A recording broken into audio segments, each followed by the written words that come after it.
Old legends tell of this incredible, impossible quest, a journey deep into the desert to find the lost city of brass.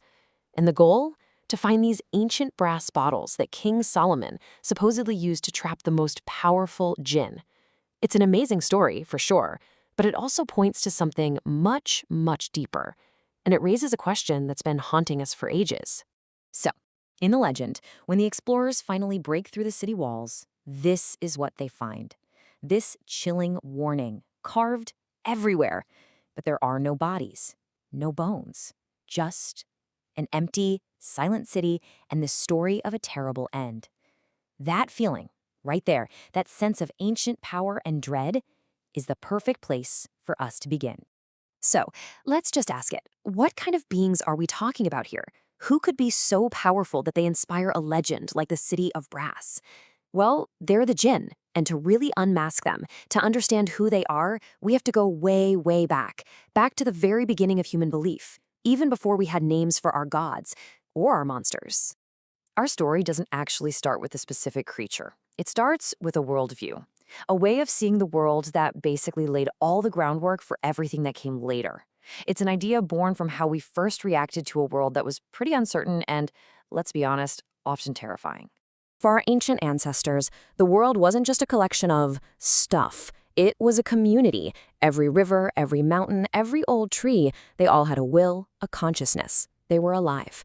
And this worldview, which we call animism, is what built the mental framework for believing in a hidden world. It's what prepared the human mind for angels, for demons, and for the people of smokeless fire. So where do we first see these beliefs getting written down? Ancient Mesopotamia.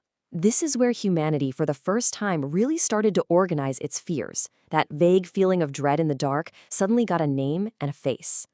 One of the most powerful of these was the Lilitu, a predatory night spirit. And get this one idea traveled across the ancient world for nearly 4,000 years, evolving along the way until it landed in Jewish folklore as the famous figure of Lilith. The Mesopotamians didn't just name their demons, though. They developed a kind of spiritual technology to fight them. They'd use amulets with the image of the wind demon Pazuzu to protect themselves from his rival, Lamashtu, a demon who was said to snatch newborns. Now that is a huge leap forward. The idea of using one evil to fight a bigger one. It's basically the birth of codified exorcism and protective magic. Okay, so now let's follow these beliefs out of Mesopotamia and into the deserts of Arabia. Here, in the time before Islam, spirits weren't just something to be afraid of. No, they were a core part of everything: politics, society, even art. And what's so fascinating here is just how many different jobs the jinn had. They were patron spirits for entire tribes, bound by sacred pacts. The most powerful ones even became regional goddesses. The great poets, the Shahir, believed the jinn were their muses, whispering inspiration to them. And the soothsayers, the Kahin, they relied on jinn as their supernatural informants to guide the tribe. The jinn were involved in everything. And then a theological revolution happens in the 7th century. The revolutions of the Quran didn't say the jinn weren't real. Actually, they did something way more radical. The Quran absorbed them, confirmed they existed, and then demoted them permanently. They went from being worshipped to being subjects of God, totally accountable for their own choices. And this right here shows you the new cosmic order. Suddenly, you have a universe with 3 distinct peoples. You have angels, made from pure light, who are incapable of disobeying. Then there's humanity, made from clay, put in charge of the earth. And then you have the jinn, made from smokeless fire, living as a parallel civilization. But here is the absolute most important point. Both humanity and the jinn were given the gift and the burden of free will. This shared gift of free will is what sets the stage for the first great rebellion. It's a drama that would forever define the relationship between the people of clay and the people of fire. And it also kicked off one of the biggest theological debates in early Islam. The big question was this: who exactly was Iblis, the first one to rebel? Some verses made it sound like he was an angel who disobeyed. But that was a huge problem because a core belief is that angels are infallible. They can't disobey. So early Islamic scholars figured it out. They pointed to a specific verse that says, plain as day, he was of the jinn.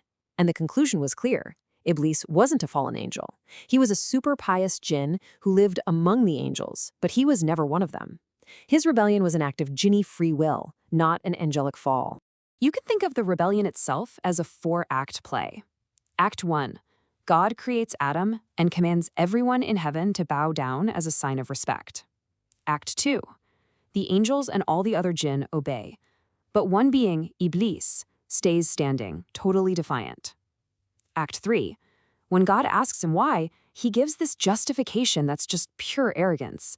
And Act 4, after he's cast out, he makes a vow to spend eternity trying to prove humanity is unworthy. And this is the heart of it. This is his defense. It's a kind of elemental racism. He's arguing that fire is just fundamentally better than clay, so the command to bow was just wrong. His pride in what he was made of made him completely blind to what made Adam truly special, the divine soul and knowledge that God had given him. So once he's cast out, he gets a new name, Ash-Shaytan, the adversary. And he declares his strategy. It's not going to be a war of force. It's going to be a war of subtlety, a psychological war called waswasa, or the whispering. He's going to exploit our weaknesses, our pride, our greed, our envy, and try to lead us astray. But, and this is key, he has no power to force anyone to do anything. The final choice is always, always ours. So this whole primordial drama sets up the eternal conflict. And in the Islamic Golden Age that came next, scholars and storytellers took this Quranic foundation and they just ran with it. They created this incredibly rich, detailed portrait of jinn society, a whole parallel civilization living just outside the edges of our perception. And the folklore created this whole complex social structure for the jinn. You've got the Marid up top. They're like these arrogant, super powerful princes. Then you have the Efrit. They're fiery soldiers. The Shaitan are the ones who follow Iblis's whole ideology. And then down at the bottom, you have monstrous, flesh-eating ghouls. And finally, the Jann, who are basically just the regular folks of the jinn world. And it's here, in this folklore, that the story of King Solomon really hits its peak. He was granted this unique miracle, this power over all the jinn. He forced the fiery Ifrits to work as his masons to build his great temple. And for the most rebellious ones, Solomon had a very special punishment.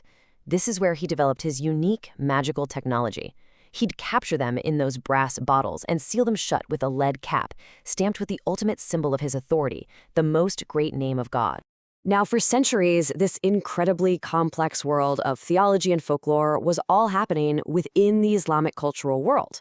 But in the 18th century, Europe discovered it, and the jinn started to be seen through this new, kind of distorting lens that would transform it into something completely different. This timeline shows exactly how the modern genie was born. It all starts with the French scholar Antoine Galland's translation of 1001 Nights in the early 1700s. But here's the wild part. The story of Aladdin wasn't even in the original book he was translating. He heard the story from a Syrian storyteller in 1709 and just added it to his collection. From there, it just exploded into stage shows, movies, and finally the 1992 Disney version that pretty much took over the world. And this chart just says it all, doesn't it? The original jinn is a theological being. It's morally complex, has free will, and is a subject of God. The genie, on the other hand, is a folklore character. It's a servant, a wish granter, and really just a plot device. I mean, the two could not be more different. One is an entire people, the other is a product. So, after all this, why does this story still matter so much? It's because the story of the jinn is ultimately a story about us, about our choices. Their pride is our pride. Their capacity for faith is our capacity for faith. That internal battle they have between good and evil, it's the exact same battle that rages inside every single human heart. And that belief is still going strong. The form just keeps changing. It started as this vague fear of nature spirits. Then it became a theologically defined people. And now you see it in modern horror films, which are actually reclaiming the jinn from that sanitized Western genie. The mask changes, but the core idea of a powerful, unseen world, that's not going anywhere. In the end, when you try to unmask the jinn, you end up unmasking yourself. You have to confront the truth that we are beings of profound moral choice, sharing a world with unseen forces. Their story is really just our story, written in a language of fire and shadow. It's a reminder of that timeless struggle that happens in the quiet space of every human soul.